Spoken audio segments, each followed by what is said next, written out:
Vous souvenez-vous de l'époque où un avion de chasse filant à toute allure à l'écran vous donnait envie de quitter l'école et de vous engager dans la marine? Top Gun est sorti en salle en 1986 et a fait de l'aviation navale le métier le plus cool du monde.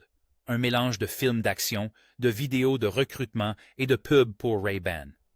Kelly McGillis incarnait Charlie, l'instructrice civile qui s'était laissée séduire par la technique de drague étrange de Maverick, consistant à faire une sérénade à une inconnue. Quant à Val Kilmer, paix à son âme, il a su exprimer davantage avec un simple serrement de mâchoire et un claquement de dents au ralenti que la plupart des acteurs avec un monologue entier dans le rôle d'Iceman. Enfin, Tom Skerritt, dans le rôle de Viper, a su garder les pieds sur terre. Réalisé par Tony Scott et produit par Don Simpson et Jerry Bruckheimer, Top Gun a engrangé plus de 350 millions de dollars de recettes à travers le monde. Aujourd'hui, replongeons dans l'univers de Top Gun avec 15 anecdotes surprenantes que vous ignoriez peut-être.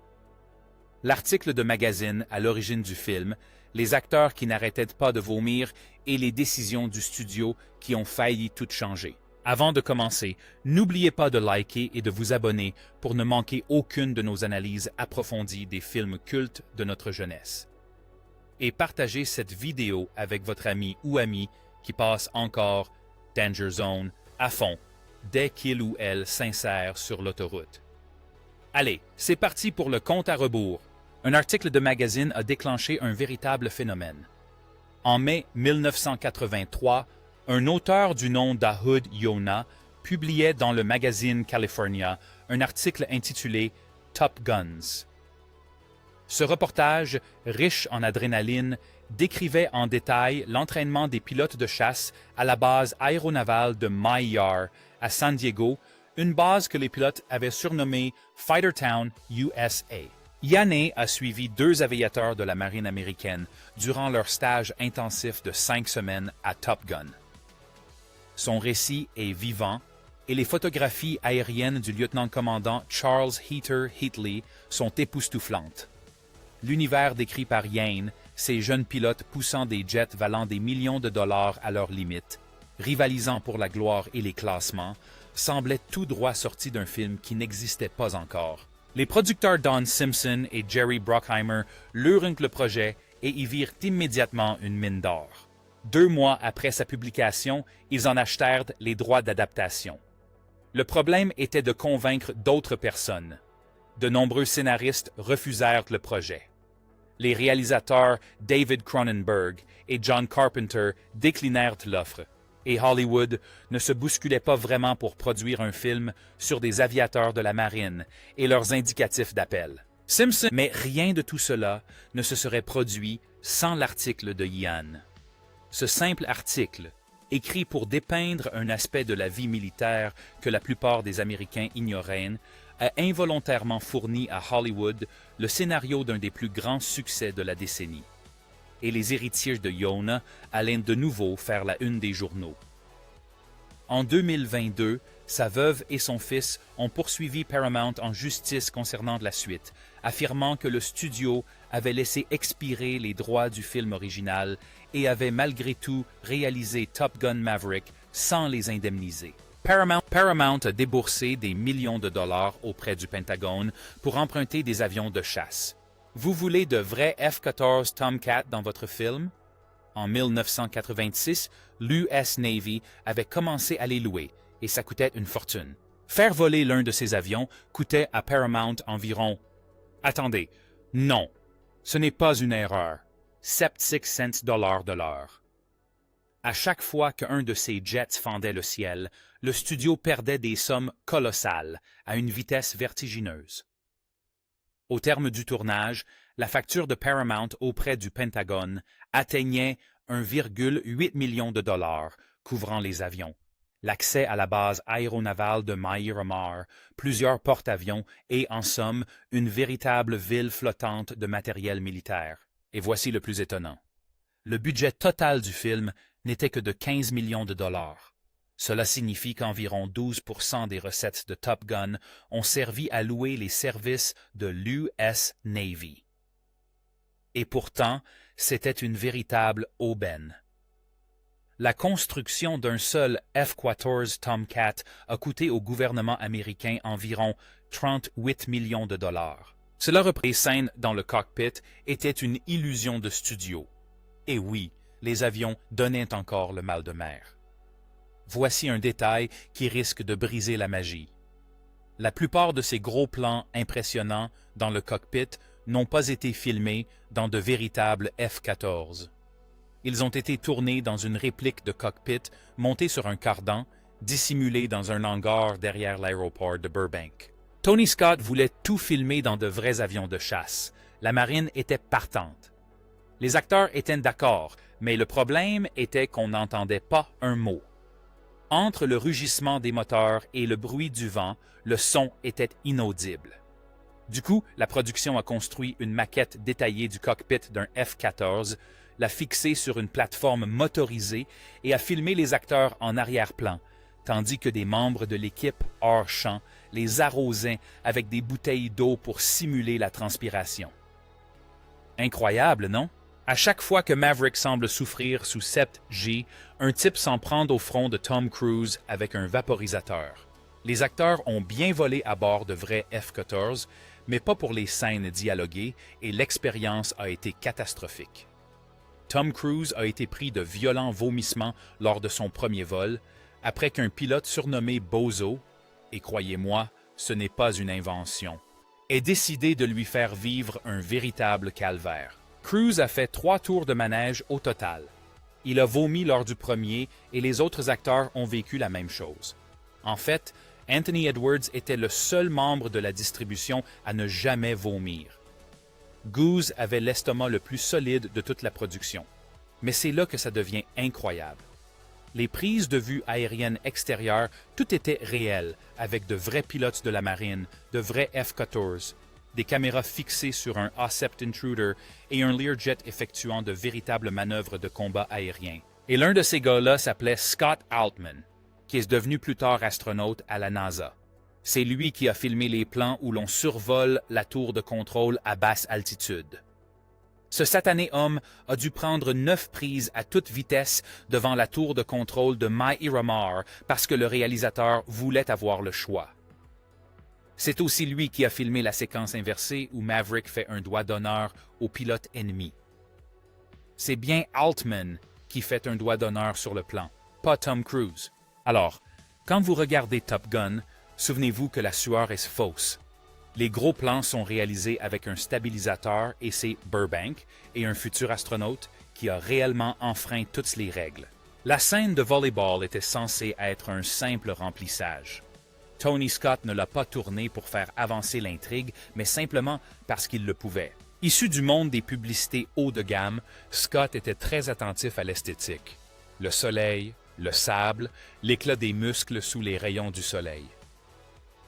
Pour obtenir ce teint hâlé typique des années 80, les assistants de production arrosaient constamment les acteurs d'eau et d'huile pour bébé, le tout synchronisé avec la lumière dorée du crépuscule.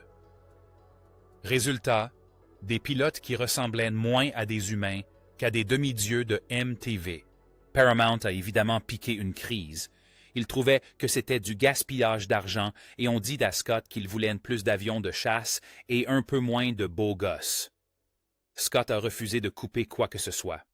Il savait que le public, surtout les fans féminines, en raffoleraient et ils ne se sont pas trompés. Ce n'était pas qu'un simple effet visuel. C'était l'une des rares scènes où Maverick et Iceman s'affrontaient hors du cockpit. Pas de combinaison de vol, pas de grade, juste une énergie compétitive brute sur le sable. La présence de Kenny Loggins parmi les pilotes a contribué à en faire un moment culte des montages. Et des décennies plus tard, parodies et hommages continuent de prouver que ce que le studio considérait comme du remplissage est devenu l'un des moments les plus emblématiques de la culture populaire de Top Gun. Ray-Ban était au bord de la disparition jusqu'à l'arrivée de Maverick. Au début des années 1980, les lunettes d'aviateur Ray-Ban étaient en grande difficulté. Conçues à la fin des années 1930 pour de véritables pilotes de chasse, elles étaient devenues l'archétype des lunettes de soleil pour pères de famille. Elles étaient encombrantes, démodées, et leur vente s'effondrait. Ray-Ban avait déjà bénéficié d'un sursaut de confiance grâce à Risky Business, qui avait sauvé les Wayfarers, mais les Aviator étaient encore en soins palliatifs. Puis, Tom Cruise les a enfilées. Ces lunettes de soleil Ray-B Aviator à monture dorée n'étaient pas de simples lunettes. Elles reflétaient une personnalité. Maverick n'était ni prudent, ni poli, ni prévisible. Il était rapide, téméraire et d'un charisme inné. Et soudain, tout le monde voulait lui ressembler. L'effet fut immédiat. 7 mois après la sortie de Top Gun au cinéma, les ventes de lunettes d'aviateurs bondirent de 40%. Les centres commerciaux américains se transformèrent en camps d'essai pour les adeptes du style rebelle, les adolescents plissant les yeux devant les miroirs pour voir s'ils pouvaient adopter ce look. Durant l'été 86, ces lunettes n'étaient pas qu'un simple accessoire. Elles étaient un symbole d'attitude. Leur succès reposait sur leur authenticité. Ce n'étaient pas des lunettes de soleil de déguisement, mais les vraies, celles portées par de vrais pilotes. En les arborant, Cruise vendait un style de vie fondé sur la vitesse, le danger et l'assurance.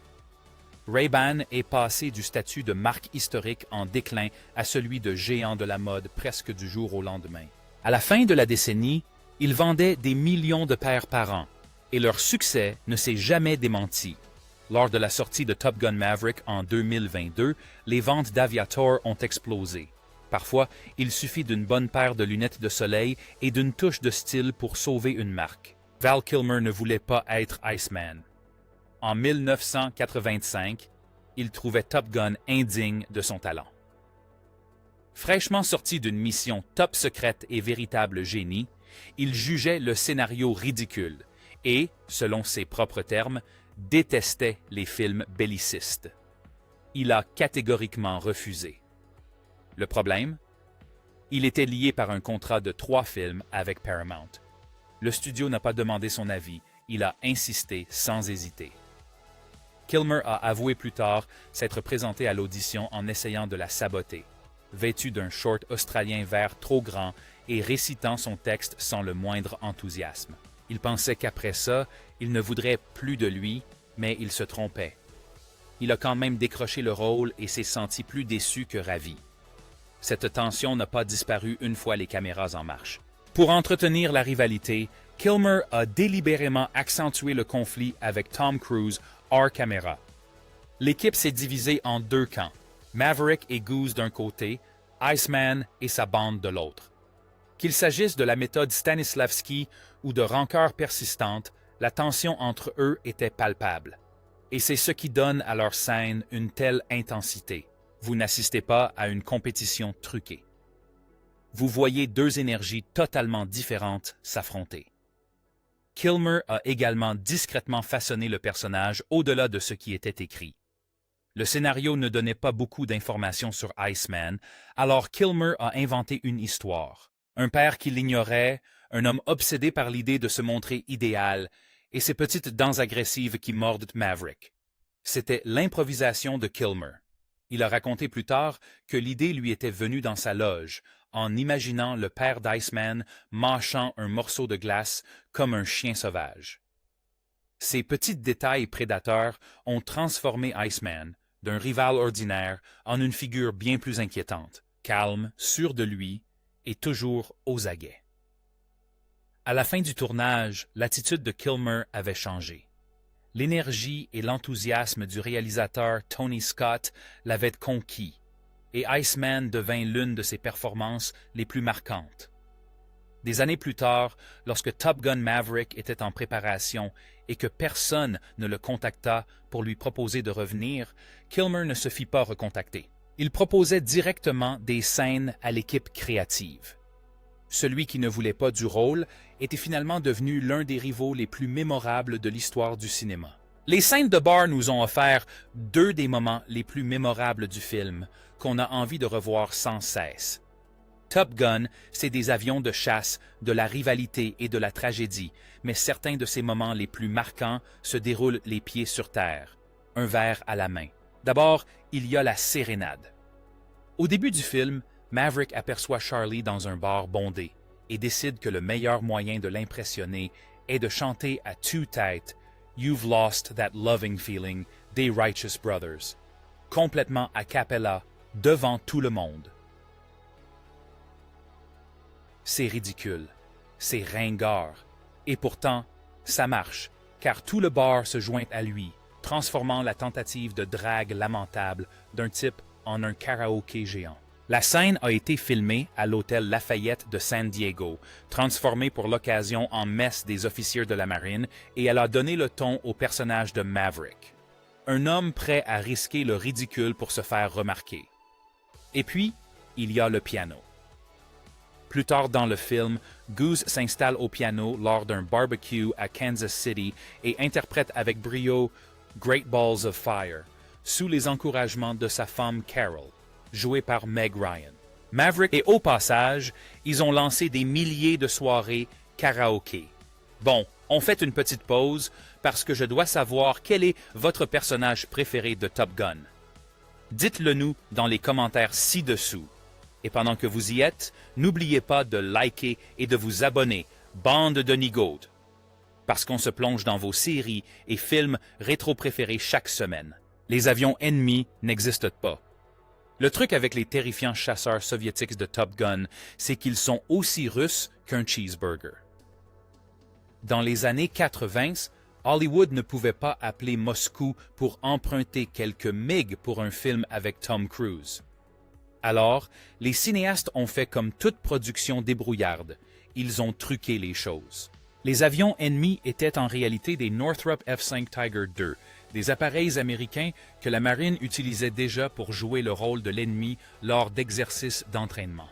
Pour renforcer l'illusion, ils les ont peints en noir, ont ajouté des étoiles rouges sur les empennages et les ont baptisés MiG-28 face aux imposants F-14 Tomcat.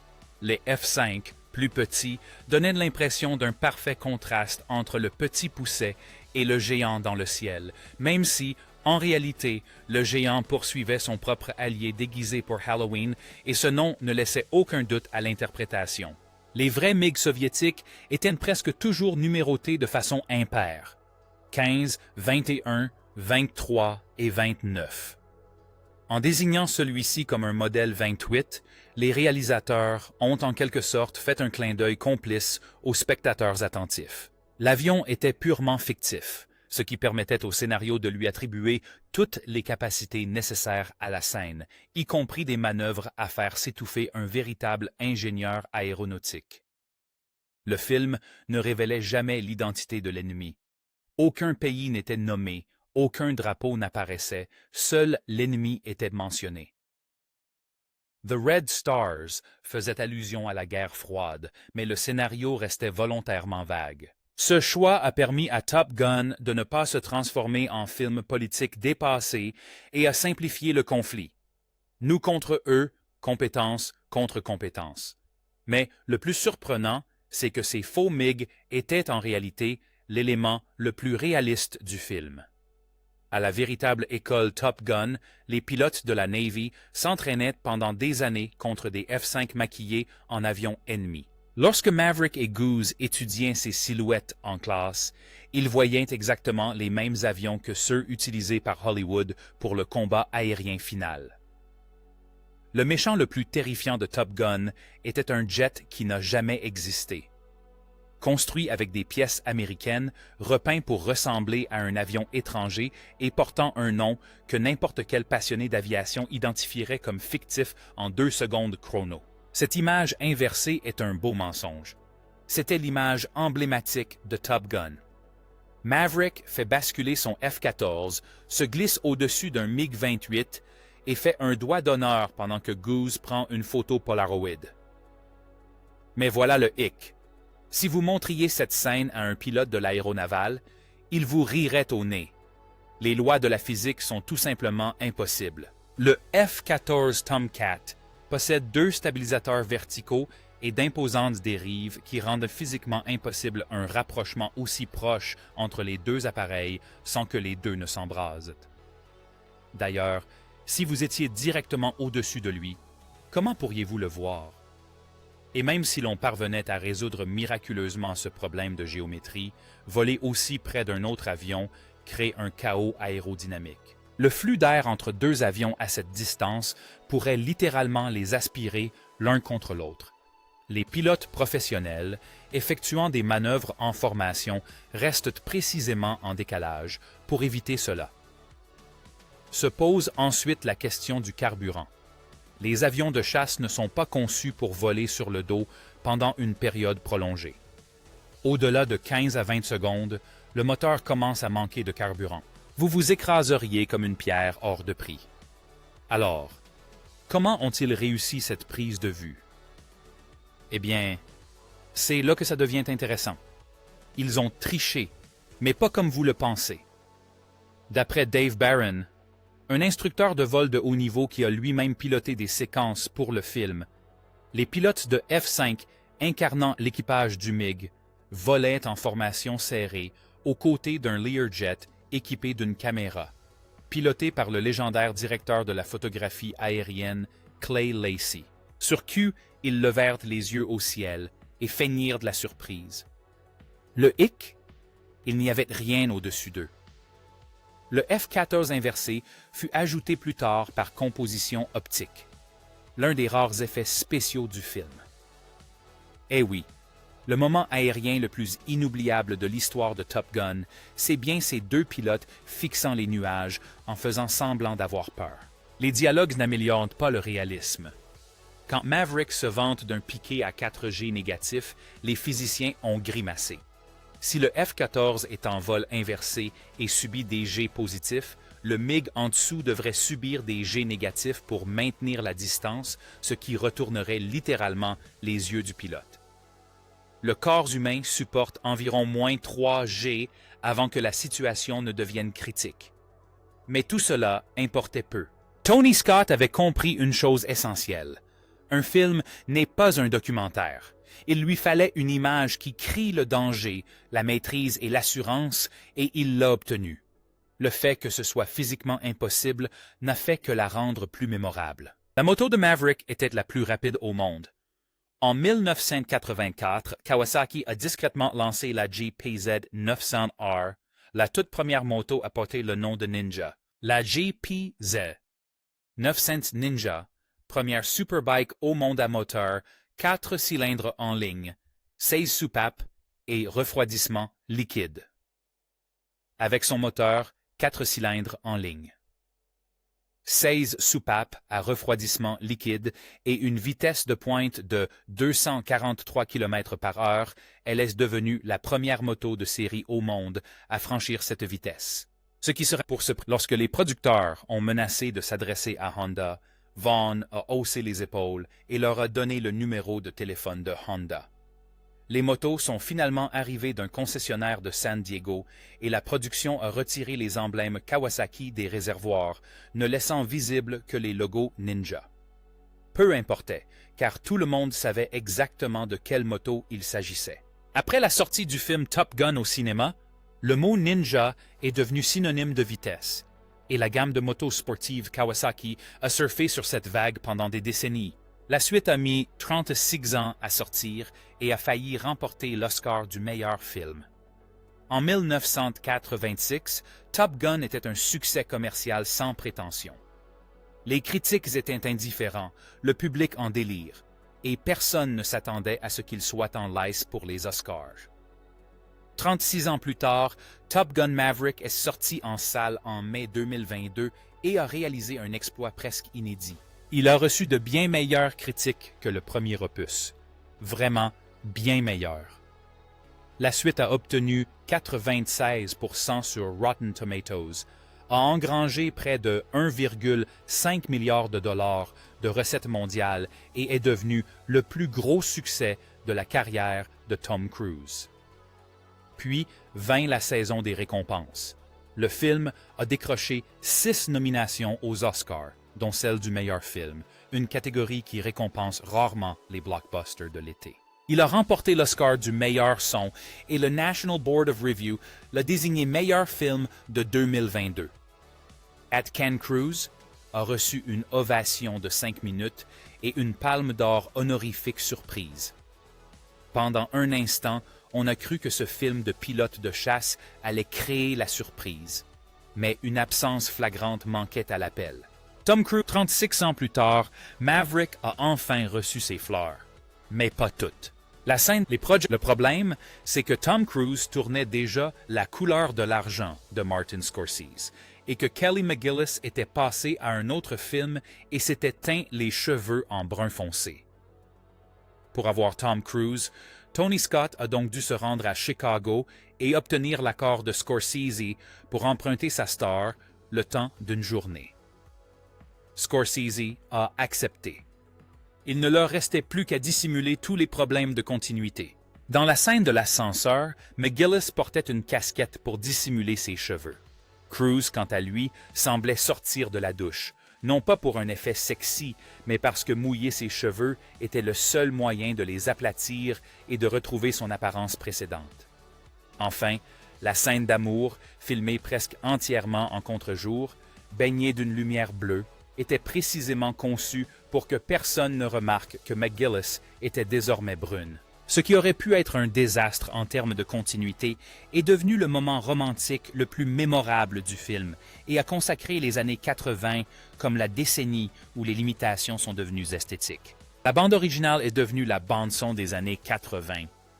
Top Gun a cartonné au box-office, mais la bande originale, elle, a littéralement marqué tout votre été. Elle s'est hissée à la première place du Billboard 200 pendant 5 semaines non consécutives, a surpassé toutes les autres bandes originales de 1986 et s'est écoulée à plus de 9 millions d'exemplaires.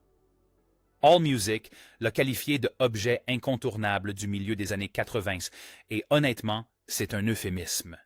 Le plus incroyable, c'est que les 2 plus grands succès ont failli être annulés avant même d'être connus du public. Danger et tué Speedwagon.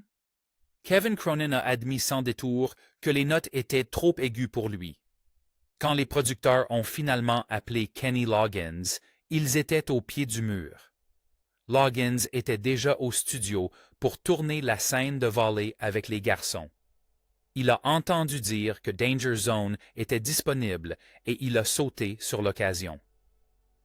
Décision instantanée. Session éclair, succès retentissant.